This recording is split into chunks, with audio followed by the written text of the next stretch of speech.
susceptible to the dive. And RRQ, they kind of like doubled down on that. They were like, if we want to dive, all of our heroes should dive. They didn't just double down, they tripled down, they quadrupled down. Every one of them does well when playing in the paint. Over the battlefield, Claude and Dexter look over as we go into game number 3. The Immortal Giants versus the King of the Kings. One of these teams are Axiata bound. Top 4 bound for both these teams. Well, for one of them, Skylar on a signature, you guys know it, Blazing Bear from Skillar pick. Been a while since we last saw him pop off on the old favorite, so this should be a treat for all those longtime King Skylar fans. As for SRG, they brought out this Kufra, which saw play last night. So that was a treat for all y'all Malaysian goat heads all around. Stormy here, popping the wings of wings early on. And because of that diversion, because of that little sequence, it gave the mercenary free reign over the Little Wanderer. So Sujin now able to go for the gold crab too. Okay, secures it with the Soul Sever. It's Festival Blood and the Rupture, so nothing too crazy here. Skylar also quick with it. Warrior Boots and Tenacity. He knows exactly how much of a bully this Granger can be in lane. So decides to respect it with the common emblem too. More HP and mana regen. Well, right. No mana. It's just HP now. Just HP. Took it out in the last patch. The young king knows that he's going to be trading blows with the half-man, half-beast. Let's talk about the XP lane matchup. What does this look like to you? Dyron on the glue. Played it 3 games in a row now versus Kram's Cho. I think it's a non-lane. It's literally just a battle for Kram shoving the wave and rotating. For Dyron, same thing. Yeah, clear, I'm out of here. Clear, I'm out of here. Yeah, but if Kram shoves it wrong like this, it could be a free situation and he could be punished just like that. I think he might have to miss out on a bit of minions there, but RRQ are very quick with this low forward. They want to get it. Yom's already screening Sutsujin in the purple buff. And that is Stormy hitting level 4 first. Yom stretching out, going the opposite direction. Edok threatening an ejector. Now Sutsujin just secures his purple, making a beeline towards the turtle. For their airstrike in the mid lane. Is this a solo kill? Stormy taken down. Rins, what has gotten into you? Momentum off of that game to Kadira. Now he's taking names. Heads are rolling. Kram can only watch as RRQ Hoshi secure the turtle. What has gotten into Rins? Sutsujin gets a turtle. Who is this man? Who is this man? Rins has been popping off. I don't know if it's momentum, if it's just Rins, the average Joe Rins. Has this just been him all the time in scrims? Something awoke in this young man after game 1, and this Kadira in his hands. Be careful and make sure that you see what ult he's taken, because I don't think even Stormy saw that coming. No, definitely not. Didn't expect him to go and steal the feather airstrike, point blank him. Some mortar, point blank mortar. Blasted him like 3 or 4 times. There's nothing the Mage Prodigy could have done. Let's see now. For RRQ, it definitely has to just be the slow game. And for SRG, I don't think they want to fight and look for skirmishes around the map either when there are no neutral objectives. So it's literally just going to be a battle farm. RRQ leading by only 200 gold. Kram walks up. The quadruple dive isn't going to come into play just yet. Yeah. What RRQ Hoshi have walked away with in the first 2 or 3 minutes of this game is literally just stuff that came to them for free. That means they're just waiting for Skylar. The long-term investment, and now Edok gets caught. Great Turner's Revenge and the range. Stormy gets on the board. Sky stealing the purple buff away, despite the retribution from Sutsujin as well. That's a big dub for SRG across the map. Now, that's a 3v2. Rins gets a face full of lead. Purify out. Innocent doesn't have the Death Sonata. Not the last one. There way the dragon. Over. Now Tyron, caught against 5 members. Decides to go in. Split as well. The base fight. Does it save him? No, it does not. Kram just Jiku knows Tyron to his demise, to his death. There were 5 members of SRG there. There was a thin line between dying and getting the mount onto one of them. But truth be told, there was very little reinforcements from RRQ. So back-to-back engagements. SRG caught them lacking, and now here we go, another one. Blazing from Skylar, ejector, and the flicker. Yum's gonna be taken down. Meanwhile, Sky's diving in deep, getting the electrifying beats over to Skylar to take him out. That is Skylar for Yums. I'll tell you now, SRG are cooking. SRG looking to take this turtle down to half its health. 4v4. Stormy was traded. Oh, that was close. Sutsujin this time doesn't want to be too stingy with the retribution, decides to take it, and that is 2 turtles for the kingdom. SRG a little more conservative now. They understand that if they overextended here, that little win that they got in those previous engagements would have been nullified. So RRQ Hoshi here holding on to the fact that they have 2 turtles, holding on to the fact that with this lane swap, should be a slightly safer go for Skylar going into the mid-game. Okay, so it's a trade of Sutsujin with a stun over to Skies. Retribution this time. Not too sure who actually got that. If it's Skies, that's all the force. No ejector just yet. Sky's with the red. Oh, he's gonna get retribution. Taken down. Skylar is the one who they give the kill to. So Dyron, of course, the guys, big wins. Tsutujin bullying Cram into that river brush. And look at this. Innocent gets free farm up top. The delayed trade down bottom for King Skylar. This puts him now in a comfortable position, about, what is that, 600, 700 gold behind Innocent, so he's catching up. It's a turret for turret trade on the board. Eat up, might be caught again. Oh, Cram, I think walked up a bit too early there. Jones is already charging that Tyrant's Revenge in the bush, and it becomes a failed attempt of a pickoff. Eat up will be able to get a bit more tempo around these bushes here. Innocent shot the Rhapsody, so they know their positioning. Rins goes in for the airstrike, catching Rins just a bit. Ejector over. And that is Rins blasted here. No clap at Humes coming in for the combo. Revenge and Rage in the back since the Chin's able to go for the dive. Humes very low. Mounted on. Tyrant gets the kill back. It is a 1-for-1. Humes for Rins. Mid for Rome. I'll call it a win for SRG. And RRQ fails to find the clap back. It looks like the call for the King of Kings is to just go for the turtle. It's been working out for them so far, right? Even if they're losing on fights, they go for the objectives. They focus on getting farm on Skylar, and now Dyron finds the engage. Cram getting poked out for the airstrike. Comes down. No, Tyron. Might be caught. Pops in the split. On solid forces. Amazing duet on the Purify. Skylar, be in my backward skies. Finding the King pops him. And Cram looking for the King. Gets the Purify out. And Humes with the Tyrant's Revenge. Now with Sky's wiping him out. Innocent wants to go. And he gets the Maniac. Half man, half beast. All guts coming through with a late game play at 7 minutes. That was a wipeout, folks.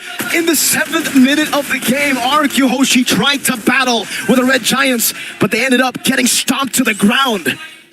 John Vincent Banal, also known as Innocent, walks into the kingdom, brings out his guns and says, put them up. I'm taking y'all down. We gotta get the replay. We gotta watch that for a second time, man. What happened in the skirmish? I'll tell you now what happened. Humes looked into the future and said, Innocent, I got you. So they got scrambled up over here. Cram forced out a Purify, and then that was the go signal. The green light for Humes to catch two with the Revenge and Rage, and Innocent to just start blasting people into the back line. And those were Sky Piercer stacks, buddy. It wasn't just kills. Oh my goodness, Cram. Almost finding an angle to get Tsujin, but he blinks just in time. Now, RRQ Hoshi find themselves in a situation that they place SRG in both 1 and 2. If anything, this is a better look for SRG than anything Game 1 looked for the Kingdom, especially for Innocent, specifically for Innocent. What is this, 8.5 minutes in and already 6 stacks?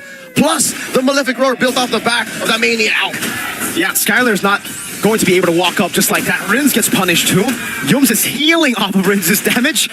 Yeah, that gold lead is playing a big factor here in game number 3. SRG, they can smell match point already. And for RRQ, it's the long game that they have to play with a Jawhead. That's not a good long game. They have to hold out. And when a Jawhead is forced to hold out, when a Jawhead is used as a defensive tool, that's no bueno. RRQ Hoshi have to find pickoffs. I think counterintuitive to what the situation calls for, I'd say RRQ should, do this, try to get one on Cram, maybe on Guys, but it looks like it's a non-starter. Tsujin isn't even getting his buffs. Nah, it's not. They can't walk up. Cram actually went for the way to Dragon, though the angle was off. Skies was able to steal away the purple buff, and this is a level lead for the Sky Prince. So for RRQ, the big question is, the question we've been asking for SRG, do they want to contest the Lord this time in game number 3, right? They're so far behind, but I think with this kind of composition, they might have to gamble with the Lord contest. I'll say, just make sure Skylar is in the clear, right? Do the dance if you have to. Put Dyron up in front. Put Edok up in front. He has a flicker, so maybe you can, I don't know, go back to as far as 2021 and TikTok play out of something. Do it to Cram. Cram has been putting himself in harm's way. It's actually Humes who's been hiding in bushes more often. So that's, I think, the reason why these turnarounds are happening. Why that big play from Innocent happens, because of the way Humes just caught 2 dudes. Golden Staff for Skylar. That's the 3-item power spike, but he has been outscaled out of that power spike, I feel, SRG have that snowball building, and that's a BOD that Innocent is almost complete. In 10 minutes, 4th item BOD? Oh, Innocent's gonna hurt. Before the 12-minute mark, might even be after this Lord spawns immediately, this BOD is gonna be built. There you go. There it is. He's just farming, power farming here. That's a 2,000 gold lead between the gold laners. Lethal pokes And look at this, can't even stand in the Y brush. Tyron is a passive push off camera, but that's all that RRQ can get as SRG secures the Lord. Just one Death Sonata, and you can see how much damage it does to Skylar. If he walks up against a feathered airstrike plus Death Sonata Rhapsody, I don't know, man. And that's what puts King Skylar in such a predicament. He's forced to build the Wind of Nature ASAP, Rose or Gold? go this way, Rose Gold. Because at least to him and to RRQ, the real threat is Stormy. The real threat is Sekai's. The whole innocent situation can only really happen if everything is set up for him. Yep. So, I'll tell you now, this is a solid go. They're focusing on what's important. They catch Edok. Wave the Dragon from Cram. Edok caught all alone. Has the flicker, but Skies will just pick this kill up. No flicker necessary from Edok, and Skies just assassinates him. 5.5k gold lead. Cram's looking for more. Doesn't have the flicker anymore, but this should still be a good angle for him to attack. Lord taking Death Sonata. Tyron will body block the second shot. Sutsujin is down below. The Mercenary just on his way back. Holy Shield pop. Wave cleared. Tyron looking for a mount. That is the feathered airstrike. That's payback and more. Innocent gets the Death Sonata. Again, the Sky Piercer on him. Cram with the way to Dragon over to Sutsujin. It's not Skylar with the way to one again. BMI to the back. Stormy taken down. And that's more on the docket.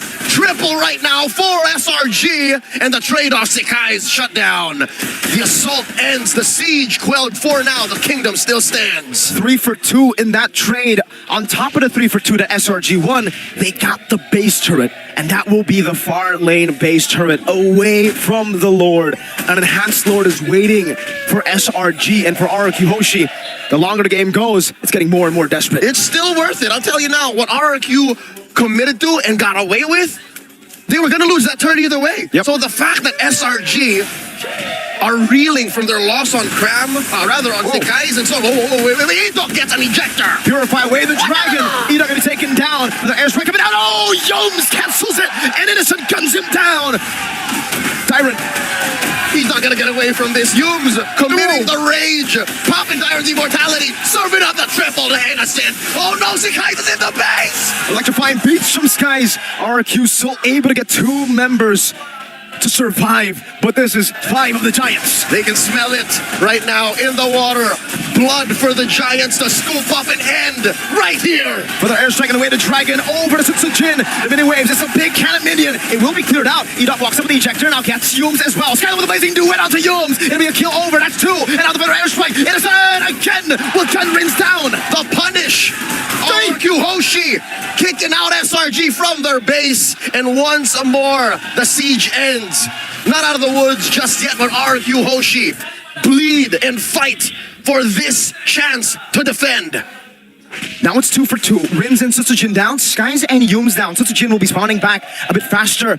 RRQ, do they utilize this timing to go for the Lord, to go for a fight? That's a feather airstrike to sneak up on Edok. Cram goes over to Ziku. No, might get caught. Unstoppable force and the ejector over to Cram. Now it's Skylar's damage with Melvic gun. The way this Dragon comes in. Sky Piercer also 1 for 1. Down with the flicker. Innocent gets out. Placing duet from Skylar over to Stormy. It's not enough range. Tyron with a split right now. Barely alive. Innocent pushes back. Firepower, the answer to firepower, and that's Skylar building up slowly but surely. This Lord looking as contestable, as 50-50 as it gets for this 15-minute match. So far, so good. Rins here should protect himself. He's been caught 5 times now. Has no ideal ults to steal. Oi. Stormy keeping himself scarce. Lord now resets here. Where does this dance go? Goodness. Look at that poke. Oh! Innocent evaporates Tyron. And now Rins is next. Innocent is going crazy. Another one for Innocent. 3 for free. The half-man, half-beast has gone hunting. And 3 heads roll. The base. 1 more turret protecting it. Ain't gonna wait for the Lord. SRG marching in. There's no man. There's just beast. Innocent goes in. Skylar with a blazing duet. Shut down by Innocent. That's an unofficial savage for the Beast of Malaysia.